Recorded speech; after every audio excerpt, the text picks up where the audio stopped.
講講以正向心理學嚟到解釋幸福感呢個話題嘅喎。咁早晨，鄭生。係，主持人早晨。嗱，好多人咧聽到話，正向心理學喎，就會覺得我哋要開心，保持一個正面啦。咁到底乜嘢係正向心理學咧？同我哋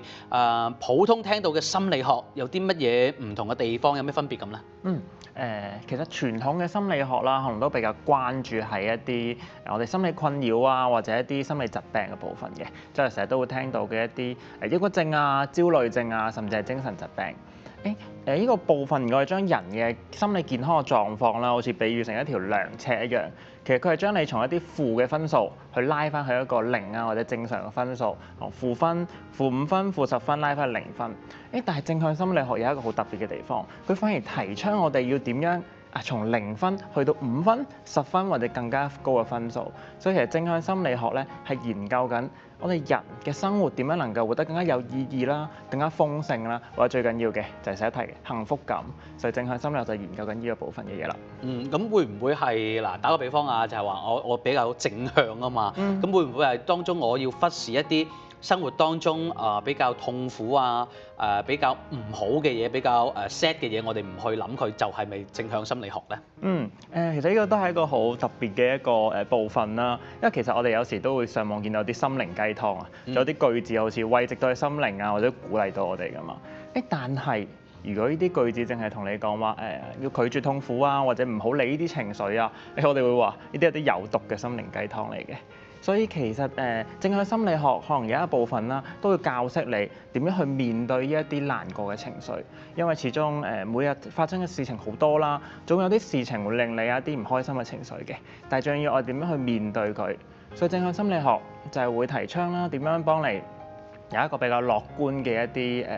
方式啦，或者面對嘅方式去面對啲情緒或者事件嘅。明白啦。嗱，咁啊，其實咧啱啱都講到就話其實我哋每個人啦，都喺生活上邊追求越幸福就越好啦。我哋講緊幸福感啊嘛。咁係咪喺心理學上面有冇一啲嘅叫做幸福感嘅公式嘅咧？咁同埋啦，就係話會唔會有特定嘅事物啊、特定嘅元素去構成一個幸福感咁啊？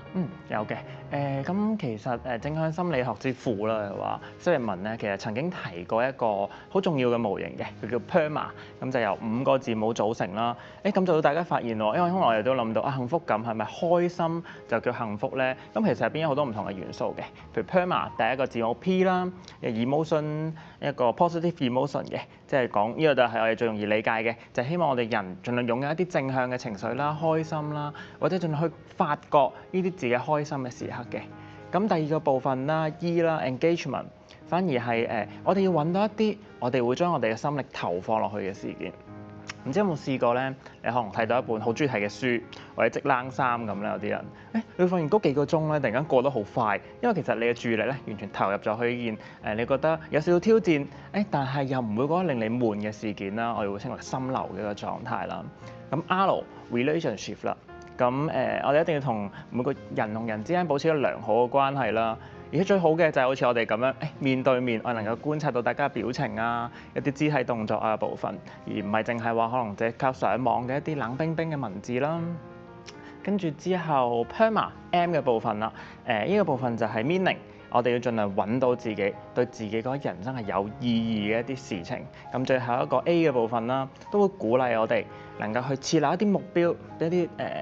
一步一步嘅目標啦。譬如今日可能你想學一門外語，會唔會第一個目標係先考過可能初級認證，跟住可能中級認證，又或者甚至去到後來可能去出國啦，去考驗下自己啲語言能力嘅。因為呢個部分咧係形成我哋成就感，俾多啲成就感俾我哋嘅。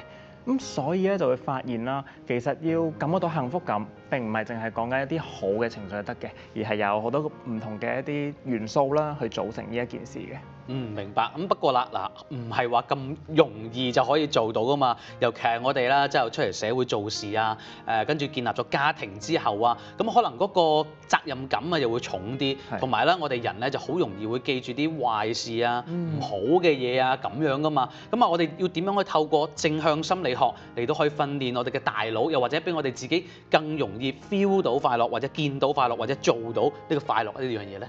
呢點真係非常之重要嘅。不過其實呢一點咧都要講翻啦。其實我哋人咧，的確有一個傾向會更加容易去關注一啲負向嘅事件啦，或者危機嘅事件嘅。同埋呢件事亦都係我哋大腦，我哋會話佢似一個原廠設定一樣啊。因為其實你諗翻我哋嘅可能祖先啦，即係仲係生活喺森林啊、野外嘅時候，其實隨時一頭猛獸突然間衝出嚟，就威脅到我哋嘅生命㗎咯。所以其實我哋嘅大腦咧，本來嘅設定就會對一啲危機事件、一啲危險嘅事件咧係特別敏感嘅，因為幫助到我哋生存嘛。但係當我哋翻嚟現今嘅社會啦，其實呢一啲威脅到我哋生命嘅事件咧，其實發生嘅可能性低咗好多㗎啦。但係呢種機制啦，仍然令到我哋感到非常之焦慮嘅。咁所以咧，不過都好嘅，我哋大腦咧有一個神經可塑性嘅部分啦。其實我哋可以透過一啲有意識嘅練習咧，令我哋個大腦或者令我哋個人咧，更加容易咁樣去察覺到一啲生命中或者生活中啦一啲美好嘅事情嘅。咁呢個練習係乜嘢嚟嘅咧？嗱，我哋成日古人都話啦嚇，每一日都會三省吾身啊，咁樣去諗翻你啊，我哋今日去做過啲乜嘢啊，可以去點樣去做好佢啦咁。咁喺呢個叫做正向心理學方面入面，我哋又可以點樣去訓練自己，或者訓練我哋嘅大腦咧？或者係有冇啲即係你知我哋依家好忙啊嘛，都市人坐喺度10零分鐘啊就可以練到嘅咧？係有嘅，甚至啱啱都同講過三省吾身。其實有一個好經典啦，或者都經過好多科學實證嘅一個方法嘅，正正就係可能喺瞓覺之前咧，用你大概3到5分鐘，都係3，就係諗咩咧？諗3件一啲好事，就係諗每日瞓前啦今日有冇發生過一啲令你覺得幾幸運嘅喎，幾幸福啦，或者啲好事。咁好多人第一下聽到覺得，喂，我每日都係咁樣翻工，就咁樣放工，食個飯咪瞓覺咯，其實邊有咁多好事啫？所以就呢度咧，反而係想講，唔一定要話啲好大件事或者好勁嘅事先至能夠記錄嘅，一啲最細微嘅事，例如話，會唔會今日搭巴士嘅時候，一去到巴士站，咁啱就有一架巴士過嚟咯，其實係一件幾令我哋開心啦，或者幾幸福嘅一件事啦。又或者甚至可能依家都接近年尾啦，其實街頭上都多咗好多一啲節日嘅裝飾嘅。會唔會都留意一下？今日呢個裝飾都幾靚喎。或者都會諗到啲工人其實咁樣裝上去咁高咧，都幾辛苦喎。其實當我哋諗到每日都諗呢啲3件嘅一啲令自己覺得幸福啦，或者感恩嘅事咧，當我哋研究發現，當我哋做21日之後咧，其實我哋大腦就會開始有啲改變啦，就我哋開始會比較能夠自動化咁啦，去留意到啲身邊嘅一啲好嘅事情，好嘅事情啦，或者感恩嘅事情嘅。咁但係啦，鄭生，我又想問下啦，咁因為好似我哋由細到大嘅教育都好啊，包括埋我哋自己依家做人哋父母，可能都會話叫小朋友你有啲唔好嘅就要改正咗佢，要改正啲缺點啦叫做。咁但係啱聽你講啦，就好似係正向心理學就係發揮一啲優勢方面。咁其實兩者會唔會有啲衝突啊？或者係我哋去點樣去適從佢咧？又其實呢個部分都係正向心理好提倡嘅一件事嚟嘅，因為始終傳統教育啦，我哋就會覺得我哋要去補短板邊度唔識，可能數學比較弱啲嘅，我哋就應該喺數學度落多啲心機。但係正向心理學發現，其實都有另一個方面可以試下，就係我哋去揾到自己一啲個人嘅特質，呢啲優勢嘅特質。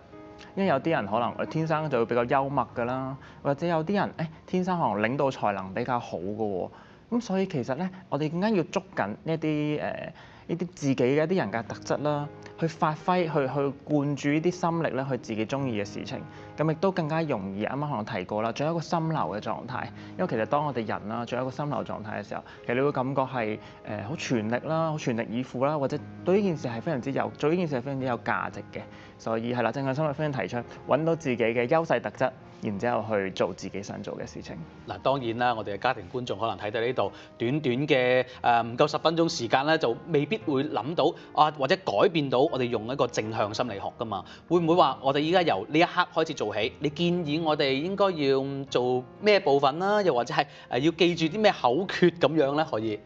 都有嘅。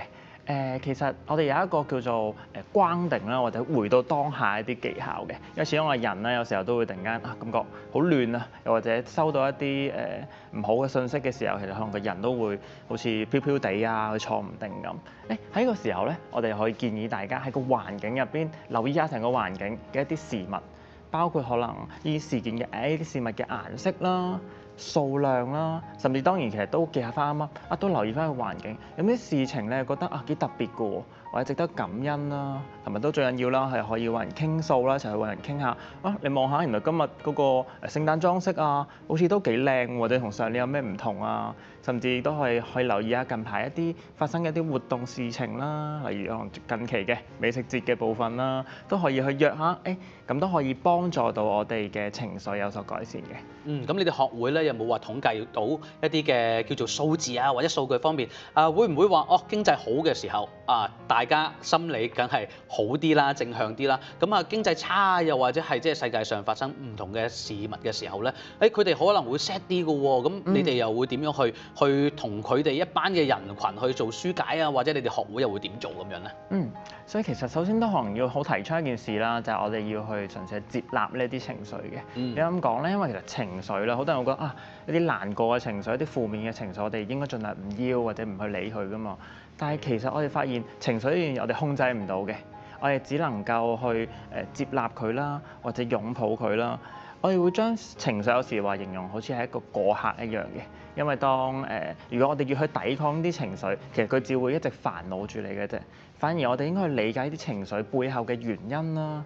到底係啲咩事會令我咁難過咩事情會令我咁嬲咧？幾個部分亦都係能夠更加去好好地覺察自己啦，了解自己嘅一個好好嘅歷程嚟嘅。咁仲有少少時間啦，咁不如同我哋一啲家庭觀眾啦，咁因為最近即係香港方面咧都大火啊嘛，咁我哋港澳咧都係手足關係啦，好多人會睇住覺得好心噏喎，我哋點樣去透過心理學去舒緩一下我哋嘅情緒咧，或者有啲咩做法可以令我哋唔好咁去喺個即係叫做好 sad 嘅環境當中繼續沉落去啊？喺呢個時候咧，其實都會繼續建議啦，因為始終呢啲咁大型嘅一啲心理事件，其實一定會令我哋覺得心情好難過或者好唔舒服咁嘅狀態嘅。咁第一件事啦，都控制翻自己睇啲新聞睇啲資訊嘅一個頻率啦。咁第二件事啦，其實真係都要翻去自己能夠有能力控制嘅部分，因為新聞嘅事件或者譬如啱啱講香港嘅事件啦，當然我哋只能夠希望呢件事盡快過路啦，同埋人命傷亡都少啲啦。但係喺呢個時候就翻去我哋每日工作或者啱啱講嘅揾到自己值得灌注心力嘅部分，能夠控制嘅部分，其實呢個係最緊要嘅。今日啦，唔該晒鄭生上嚟咧，同我哋講一講一個正向心理學嘅，咁我哋下次再傾咯喎。Thank you， Thank you。各位，我哋休息陣，轉頭翻嚟啦，會繼續澳門早晨時間㗎。